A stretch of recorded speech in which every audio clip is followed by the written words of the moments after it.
Hi, everybody. This is the baseball hype, the amazing, spectacular, terrific, the great one, the people's champion, your host, the Hut. And I've been away, folks. Believe it or not, I've been away for the last day.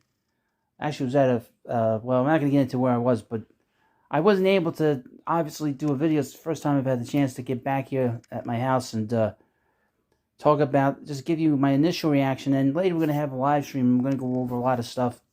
What's going on with the Mets and Jacob deGrom. My goodness. Jacob deGrom signed a 5-year, $185 million contract with the Texas Rangers. And the shocking part is the years. I was not thinking that he was going to get 5 years. The Mets were smart not to do that. You cannot give him 5 years. It's impossible to do that. There's no way you can justify with his injuries. He's pitched 38 games in the last 3 seasons. You cannot under any circumstances give him a long-term deal of the length that he eventually got. Now, the Rangers are in a different situation. They're desperate. I don't know if they told Jacob that it was a take-it-leave-it situation, but he did not come back to the Mets with a counter offer. So, I mean, there's some things that's sort of obvious now. I think that people are, especially in the media, have been talking about the last day or two, talking about him wanting to be here. I've been talking about it for the last 2 years that he doesn't like being here. And he showed it because he didn't after the season was over, when the Mets had that little press conference, not press conference, little sort of get together with the media after that game against the Padres. He didn't want to talk about coming back. The other Met free agents of note, Edwin Diaz, Brandon Nimmo, and Seth Lugo, they all talked about wanting to come back here and play. Jacob did not. He did not want to be here under a lot of different reasons. I think a lot of it has to do with how bad this city is. It's in bad shape. The state's in bad shape, though. That's the thing nobody wants to talk about, really. But plus, I think that he just wasn't happy here. I think he wasn't happy with... I think he was unhappy about a few things with the Mets. I think he felt like he got shortchanged with the contract that he signed, but he signed it. He didn't see that problem signing it. Secondly, I don't think he was all too enamored with the fact that the Mets had given Trevor Bauer a lot of money, and Bauer didn't take the deal 2 years ago. I also don't think that he was too enamored about Max Scherzer making more than him. And I just think he wanted to move on from here. I don't think he was happy here.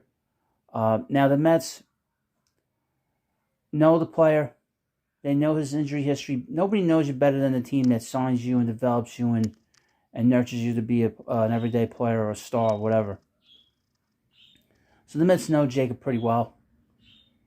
And they knew, and they told him that they weren't going past 3 years. They'd given him a structure prior to last season to restructure his contract, and he was not too happy with it. He rejected it. That was basically what the Mets offered him, which, from what I understand, the Mets offered Jacob 3 years for $120 million, which is fair. It's more than what he was making.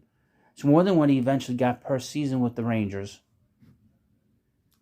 I would mention this. The Mets last year won 101 games, and they did most of that without Jacob and really being much of a factor. He pitched very well in August. He pitched great in August. But in September, he was terrible. He was not good at all. He pitched a lot of bad games. The game in Oakland is of note because the Oakland team is so bad. There's no reason for him to pitch so poorly there in Oakland. And obviously didn't pitch well in Atlanta. That was a big disappointment. He just didn't pitch well in September. His September was pretty lousy. And I just felt that the Mets did the right thing letting him walk. You can't give him all this money. You put money into guys, maybe they decide they pivot to Verlander, they give him maybe 2 years. Also keep in mind this as well. Shohei Ohtani's going to be a free agent. And he's much younger than really Verlander, much younger than Rodon, and obviously younger than Jacob deGrom. He's got a lot of years left in him. He's got another 5 years of this level that we've never seen from a player. And the Mets need to sort of look at him and not forget about him. You can't sign these guys as these big long-term deals, and you can't bring in the big player. beyond generational player. But that's for another time. But it was fun watching him pitch here for the years that he was here. Rookie of the Year, 2-time Cy Young Award winner, pitched in the World Series for the Mets, pitched really well in postseason for the Mets. Anyone complaining about the Mets messing this up, comparing it to Daniel Murphy and Tom Seaver, and the Mets, nobody was on this level, and they didn't trade him.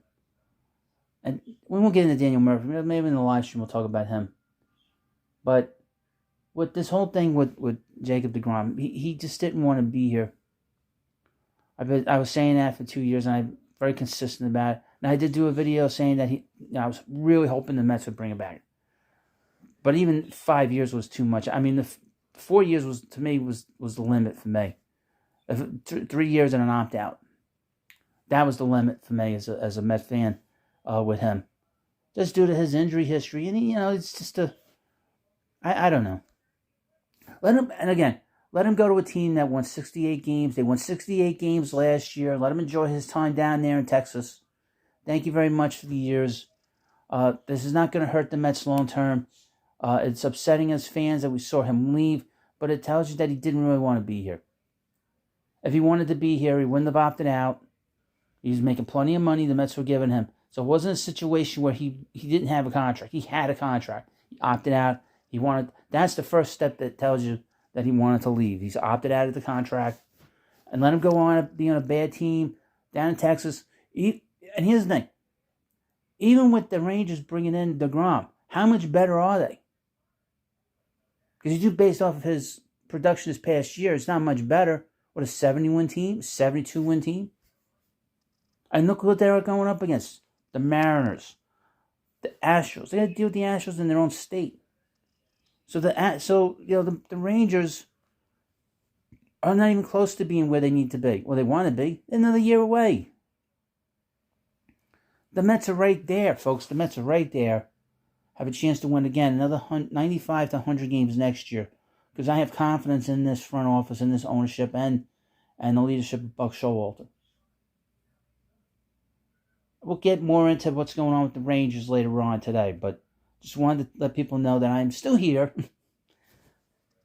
Been kind of beat up the last couple of days. I haven't been feeling well, but I'm back here, and I will, of course, give you the best stuff and the best news. Keep an eye on Brian Reynolds. He's requested a trade with the Pirates. That's another scenario, another drama that I was dealing with the last few days, by the way. But we'll get into that tonight, and thank you for watching this video.